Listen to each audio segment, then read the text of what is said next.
তুলহিকুম আমওয়ালুকুম ওয়ালা আওলাদুকুম আন যিকরিল্লাহি ওয়া মান ইয়াফআল যালিকা ফাউলাইকা হুমুল খাসিরুন। ও দুনিয়ার মা বোনেরা, আমরা নিজের ধন সম্পদ করতে করতে এমন পর্যায়ে চলে গেছি, আমার আল্লাহর পরকালের কথা ভুলে গেছি। মনে করছি আমরা সারাদিন দুনিয়াতে থাকবো, হারাম হালাল পর্যন্ত ভুলে গেছি, যেটা করা যাবে কি যাবে না। ঠিক না বেঠিক বলেন? আমার নবীর জামানায় 5-6 বছর হলো যখন মক্কা থেকে মদিনায় গিয়েছিলেন, সেখানে একটা কূপে মুজাহিদের পানি আনার জন্য একজনের কাছে গেছেন। মুজাহিদ কাকে বলা হয়? আমার নবীর সাথে যারা মক্কা থেকে মদিনায় হিজরত করে গেছেন তারা। যখন ওখানে গেছেন তখন একটা তারে পানির প্রয়োজন, একজনের কাছে গেছেন সাহায্য নেওয়ার জন্য, তাদেরকে আনসারী বলা হয়। যাদের সাহায্য করে তাদের কি বলা হয়? আনসারী। আনসারীর কাছে যখন গেছে, আনসারী কূপ থেকে পানি দিবে না, তাদের মধ্যে তুমুল ঝগড়া হয়। এমন পর্যায়ে আনসারী তার মুজাহিদের বুকে একটা লাথি দেয়, বলে নাউজুবিল্লাহ, কিছুতেই পানি দিবে না, কারণ মনে করছে আমার সম্পত্তি, তাই না? আমার সেই মুসলমানের দলেরা দৌড়িয়ে ছুটে যায় এখানে মীমাংসা করার জন্য। আমার নবী এই সময় ওখানে যান এবং এই সূরার আয়াতটা নাজিল হয়। বলেন সুবহানাল্লাহ। আমার আল্লাহ বলে দিয়েছেন, গো ও দুনিয়ার মানুষেরা, তোমরা যদি ধন সম্পদ আপন আপন করো গো, কিন্তু এই ধন সম্পদ রেখে চলে যেতে হবে, ঠিক না? বলেন তো, কূপটা কার? আল্লাহর না? পানিটা কার? আল্লাহর না? বলেন, সব কিছুই আল্লাহর, কিন্তু আপনি কি করছেন? পানি দিতে চান না। এরকম আছে কিনা? একজনের বাড়িতে কল থাকে, তখন সবাই চাপ করে রাগে যায় না? কিন্তু আমাদের সহযোগিতা করতে হবে যেন কারো সমস্যা না হয়। বলেন সুবহানাল্লাহ। এই সে মুনাফিকুনের আয়াতের 9 নম্বর আয়াত আমি বললাম। 10 নম্বর আয়াতে বলছে, ওয়া আনফিকু মিম্মা রাযাকনাকুম মিন কাবলি আয়াতিয়া হাদাকুমুল মাউতু ফায়াকুলা রাব্বিলা ওয়ালা আকরারতানি লা আযানিল কারীমিন ফা আসাদাকা ওয়া আকুম মিনাস সালিহিন। তো আমি তোমাদেরকে রিজিক দিয়েছি, কে দিয়েছে? আমার আল্লাহ। তা থেকে তোমরা ব্যয় করো। আমি তোমাদের যা রিজিক থেকে দিয়েছি তা থেকে তোমরা ব্যয় করো, কিন্তু কখন? মৃত্যুর পূর্বে, মরার পরে। চালিসা খিলেতে বলিছে? কোন হাদিসে আছে যে 1000 লোক খিলেতে? না, আগে খাওয়া। বলেন সুবহানাল্লাহ। আগে দান করো, কেন না তখন সে বলবে, হে রব, যদি আমাকে একটু অবকাশ দাও, যদি আমাকে একটু সময় দাও, তাহলে আমি দান সদকা করব। দেখেন, দান সদকার দরকার আছে কিনা? হ্যাঁ, দান সদকার দরকার আছে। এখন বলবে, হে আল্লাহ, যখন আপনাদের মরার সময় হয়ে যায়, যখন একটুকু পানি যায় না, যখন একটা ভাত যায় না, যখন একটা ফল যায় না মুখের ভিতরে, তখন আল্লাহকে বলেন, ও আল্লাহ, আমাকে একটু সময় দাও, যদি একটু সময় দাও তাহলে আমি ঈমানদারদের দলে হব। এবং বলেন কিনা, অমিনান নাসি মাইয়াকুলু আমান্না বিল্লাহি ওয়া বিল ইয়াউমিল আখিরি ওয়া মা হুম বিমুমিনিন। সূরা বাকারের মধ্যে বলে দিয়েছে গো 1 নম্বর আয়াতে, যে ও দুনিয়ার বান্দা বান্দিরা, ও মানুষেরা, তোমরা বলো যে আমরা মুমিন, আমরা পরকালের প্রতি বিশ্বাস এনেছি, আখিরাতের প্রতি বিশ্বাস এনেছি, কিন্তু আসলে আপনারা মুমিন না। কিন্তু মানুষের কাছে বলেন, ঠিক না বেঠিক? ইউখাদিউনাল্লাহা ওয়াল্লাযীনা আমানু ওয়া মা ইখদাউনা ইল্লা আনফুসাহুম ওয়া মা ইয়াশুরুন। আপনারা সবসময় মিথ্যা কথা বলেন, আপনারা ওয়াদা খিলাফ করেন, আপনারা আমানতের খেয়ানত করেন, তাহলে আপনারা কি? বলেন তো, মুনাফিক। আপনারা কি? মুনাফিক। এজন্য তাদের জন্য রয়েছে আলিমুম মাযাবুন, কঠিন আযাব। বলেন সুবহানাল্লাহ। কি দিয়েছে? কঠিন আযাব। কিন্তু আপনারা কি নিজে বুঝতে পারেন না যে আপনি ক্ষতি করছেন? আপনি বুঝতে, অনুভব করতে পারেন না যে যে আপনি অন্য মানুষের ক্ষতি করছেন, এটা এটা বুঝতে পারেন, আপনি মিথ্যা কথা বলছেন, জেনে শুনেও বলছেন। আপনারা বলছেন না? কিসের বাঁচার তাগিদে? আপনাকে কি জোর করে কিছু চাপায় দেওয়া হয়েছে? আপনাদের সূরা দেখেন, বাকারা সূরার সব শেষ আয়াত আছে লা ইউকাল্লিফুল্লাহু নাফসান ইল্লা উসআহা লাহা মা কাসাবাত আলাইহা মা কাসাবাত। আমার আল্লাহ বলেছে, ও দুনিয়ার বান্দা বান্দি, তোমাদেরকে আমি এমন ভাবে সৃষ্টি করেছি, এমন ভাবে সবকিছু আমি রহমত দিয়েছি, তোমাদেরকে তার চাইতে তুমি যদি বেশি বাড়ো কিন্তু নিজের ক্ষতি হবে। বলেন সুবহানাল্লাহ। কার ক্ষতি হবে? নিজের ক্ষতি হবে। তোমার সাধ্যের উপরে যাওয়া যাবে না। তোমার শরীরের ওজন 1 মণ, তুমি তুলছো মাথাতে 2 মণ, কি হবে? চেকা লেগে যাবে না? যাবে না? যাবে। তাহলে আমাদের কি করতে হবে? সাধ্য অনুযায়ী তুলতে হবে। ওয়ালা ইউআখিরিল্লাহু নাফসান ইজা জাআ আজালুহা ওয়াল্লাহু খাবীরুম বিমা তা'লামুন। আর আল্লাহ কখনো কোনো কারণেই অবকাশ দেবেন না, কোনো কারণে অবকাশ দেবে না। কখন আপনার মৃত্যু আসবে, কখন আপনি অসুস্থ হবেন, কখন আপনি নামাজ পড়তে পারবেন না। এই যে আপনারা সবাই আজকে না রোজা আছেন, দিনটা পার করতে পারবেন কিনা গ্যারান্টি আছে?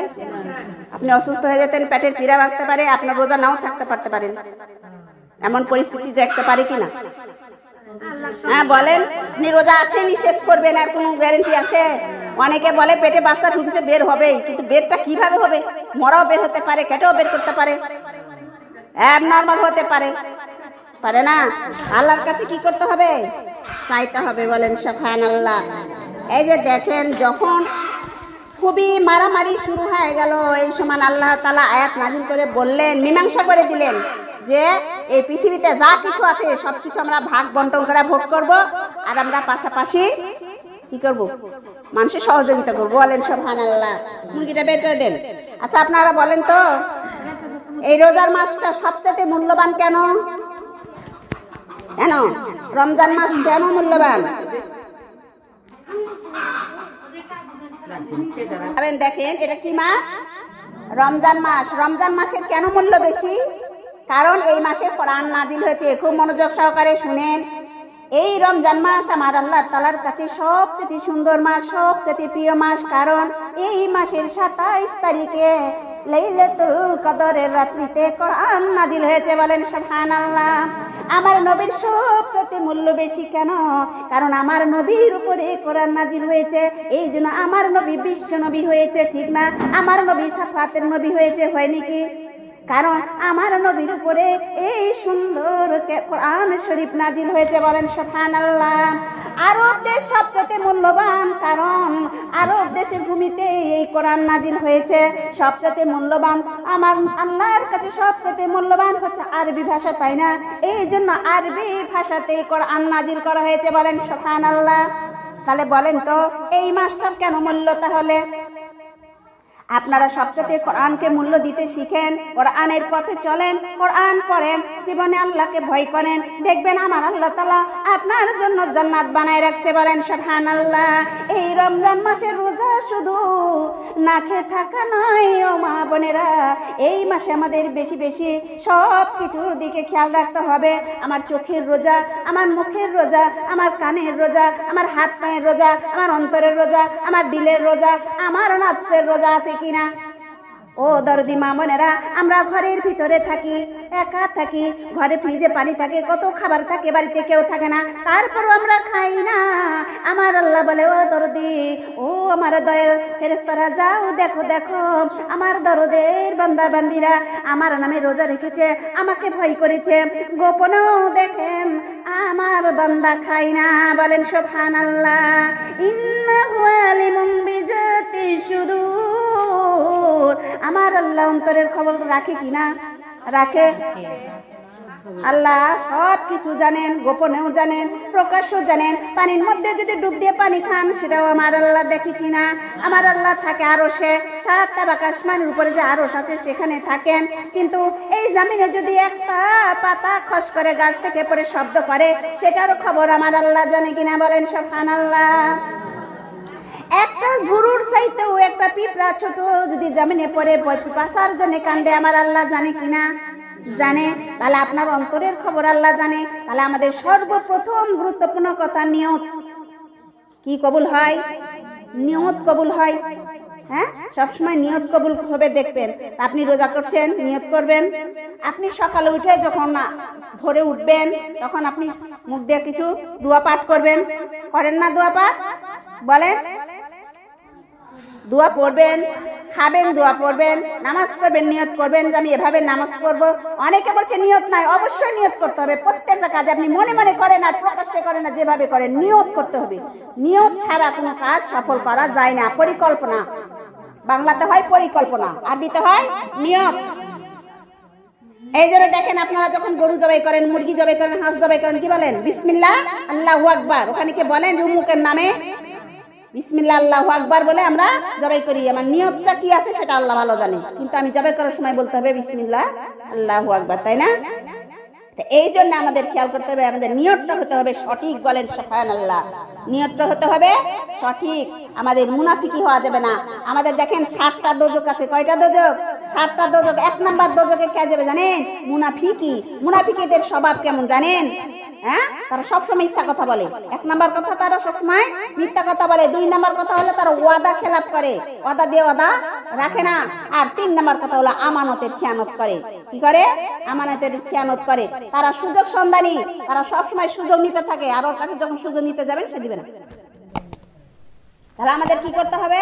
এই যে রমজান মাস, আমাদের রোজার মাস, আমাদের শুধু শুধু মুখের রোজা, এই যে আমরা না খেয়ে থাকা রোজা না, সব কিছু নিয়ত করতে হবে যে আমার কোনো কিছুতেই যেন পাপ করা যাবে না। একটা কথা খেয়াল রাখবেন, একটা ব্লেড দিয়ে যদি মাথার চুল কামাইয়ে দেওয়া যায়, একটাও চুল থাকে না। এমন পাপ করবেন না যে সমস্ত ইবাদত একবারে চলে যায়। বলেন সুবহানাল্লাহ। করা যাবে না। আমাদের সব সময় সতর্ক থাকতে হবে যে রোজা শুধু আমার না খেয়ে থাকা রোজা না, রোজা হচ্ছে চোখের, হাতের, পায়ের সবকিছু। সবচাইতে আমাদের কাছে 3টা পবিত্র জিনিস আছে, 3টা হচ্ছে বেহেশত জিনিস আছে, জানেন? আচ্ছা, আমরা বলি বেহেশত, বেহেশত হচ্ছে সুখ, শান্তি, ঠিক না? বলেন সুখ না? তাহলে এই সুখের জিনিস কয়টি? 3টি। কোথেকে এসেছে? বেহেশত থেকে এসেছে। বেহেশত মানে শান্তি। এই শান্তির হচ্ছে মুখ, কান, চোখ। এই 3টা কি? শান্তি। শান্তি মানে বেহেশত, জান্নাত, বলি না? আর ধরেন আপনি পা মচকে পড়ে গেলেন, পাটা ব্যথা পাচ্ছেন, এর কষ্ট না? কষ্ট মানে দোজক, তাই না? অশান্তি। অশান্তি কেউ চায়? চাই না। তাহলে আমাদেরকে কি করতে হবে? এই 3টা জিনিসকে পবিত্র রাখতে হবে এই রমজান মাসে। চোখ দিয়ে খারাপ কিছু দেখা যাবে না। এই চোখ দিয়ে শুধু কোরআনের আয়াত দেখতে হবে। বলেন সুবহানাল্লাহ। কি দেখতে হবে? কোরআনের আয়াত দেখতে হবে, তাই না? তাহলে আমার চোখের পর্দা খুলে দেখো না, কোরআনের আয়াত দেখেছে কিনা। আমার মুখের পর্দা খুলে দেখো না, আল্লাহর কালেমা পড়েছে কিনা। আমার দয়ার নবীকে জিজ্ঞেস করো না, আমাকে জাবিন দিবে কিনা। ও দয়ার মা বোনেরা, কান দিয়ে সব সময় কোরআনের আয়াত শুনবেন, চোখ দিয়ে সব সময় কোরআনের আয়াত দেখবেন, আর মুখ দিয়ে সব সময় কোরআনের আয়াত যখন পাঠ করবেন গো, আমার আল্লাহ বলবে ও দয়ার বান্দা, এত সুন্দর করে আপনি আমাকে ডাকিতেছেন, আমি আরো সে থাকবো না, থাকবো না। আমি জয় নামাজে এসে তোমার সাথে আর আমার সাথে কোনো ফাঁক থাকবে না। বলেন সুবহানাল্লাহ। আসসালাতুল মিরহাজুল মুমিনিন। আমার আল্লাহর কাছে আরো সে যাইতে হবে না। আমার আল্লাহ সাতাবাক আসমান থেকে এসে আপনার জয় নামাজে এসে আপনার সাথে দিদার করবে। যখন সিজদায় পড়ে বলবেন সুবহানা রাব্বিয়াল আলা, সুবহানা রাব্বিয়াল আলা, আমার আল্লাহ বলবে ও দয়ার বান্দা, এত সুন্দর করে এত রহমত দিয়ে তোমাকে বানাইয়াছি এ জমিন থেকে। আবার দ্বিতীয় সিজদায় যখন বলবেন সুবহানা রাব্বিয়াল আলা, সুবহানা রাব্বিয়াল আলা, সুবহানা রাব্বিয়াল আলা, আমার দয়ার আল্লাহ বলবে ও দয়ার বান্দা বান্দি, আমি সুন্দর করে জমিনের সাথে আবার তোমাকে মিশাইয়া দেব। বলেন সুবহানাল্লাহ। আমার আল্লাহ বলবে গো, যখন সিজদায় পড়ে লুটিয়ে পড়ে সিজদায় পড়ে বলবেন, আমার আল্লাহ সইতে পারবে না, আমার আল্লাহর কুদরতি তার পাখানা আপনার কপালের নিচে বিছাইয়া দিবে। বলেন সুবহানাল্লাহ। সুবহানাল্লাহ ওয়ালহামদুলিল্লাহ ওয়ালা ইলাহা ইল্লাল্লাহু মুহাম্মাদুর রাসূলুল্লাহ। এই যে এতক্ষণ আপনাদের সামনে কথা বললাম রমজান নিয়ে, বলেন তো এই মাসে আমাদের বেশি বেশি দান সদকা করা লাগবে কিনা? বলেন সুবহানাল্লাহ। আমাদের বেশি বেশি দান সদকা করা লাগবে। মুনাফিকিন আপনাদের যে কিছুক্ষণ আগে একটা আয়াত পাঠ করলাম, ইয়া আইয়ুহাল্লাযীনা আমানু লা তুলফিকুম আমওয়ালুকুম ওয়ালা আওলাদুকুম আন যিকরিল্লাহি ওয়া মান ইয়াফআল যালিকা ফাউলাইকা হুমুল খাসিরুন। হে মুমিনগণ, তোমাদের ধন সম্পদ সন্তান সন্ততি কি করবে জানেন? আল্লাহর শরণ হতে আপনারা উদাসীন হবেন না। বলেন সুবহানাল্লাহ। যদি আল্লাহর উদাসীন হন তাহলে আপনারা ক্ষতির মধ্যে থাকবেন। কি থাকবেন? আপনারাই ক্ষতির মধ্যে থাকবেন। সবসময় হারাম হালাল বুঝে চলবেন। বলেন সুবহানাল্লাহ। আপনি রোজা আছেন বলে সতর্ক না, সব সময় সতর্ক থাকবেন। বেশি বেশি দান সদকা করবেন। কি করবেন? বেশি বেশি দান সদকা করবেন। وأنفقوا مما رزقناكم من قبل أن يأتي أحدكم الموت فيقول ربي لولا أخرتني إلى عذاب قريب فأصدق وأكن من الصالحين। আমি তোমাদেরকে যে রিজিক দিয়েছি, আল্লাহ যে রিজিক দিয়েছে, আল্লাহ যে ধন সম্পদ দিয়েছে তা থেকে ব্যয় করতে হবে। বলেন সুবহানাল্লাহ। তা থেকে ব্যয় করতে হবে। আপনার যা দিয়েছে তা থেকে, আপনার যতটুকু সম্পদ আছে সেই থেকে কিন্তু ব্যয় করতে হবে। কিন্তু আপনার এমন একটা সময় আসবে, এই আয়াতে বলেছে আপনার এমন একটা সময় আসবে যে সময় আপনার কাছে টাকা পয়সা থাকবে না, যে সময় আপনি অভাবী থাকবেন, যে সময় আপনার শরীর চলবে না। কেমনে দান করবেন বলেন? দান করার মতন কিছু থাকবে না। তখন আপনি বলবেন, এ হে আল্লাহ, আমাকে আর কিছুদিন অবকাশ দেন, আর কিছুদিন বাঁচিয়ে রাখেন, আমি যেন ইমানদারদের সাথী হতে পারি। বলেন সুবহানাল্লাহ। এমন সময় আসে না?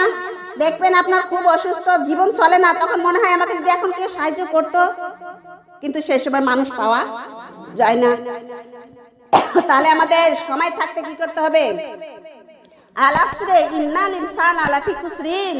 সূরা আসরে বলে দিয়েছে যে সময়ের কসম, যারা সময়ের মূল্য দেয় না তারা ক্ষতির মধ্যে থাকে। যারা সময়ের মধ্যে থাকে দেয় না তারা কি থাকে? ক্ষতির মধ্যে থাকে। তাহলে আমাদের যতক্ষণ সময় আছে, আমরা যতক্ষণ সুস্থ আছি, ততক্ষণ আমরা সৎ কাজ করব, সৎ পথে চলবো। বলেন সুবহানাল্লাহ। এখন ঠিক আছে, আমি অনেক কথা বললাম, আমার কথার মধ্যে ভুল ত্রুটি হলে ক্ষমা করবেন। আমরা এখন নামাজে দাঁড়াবো।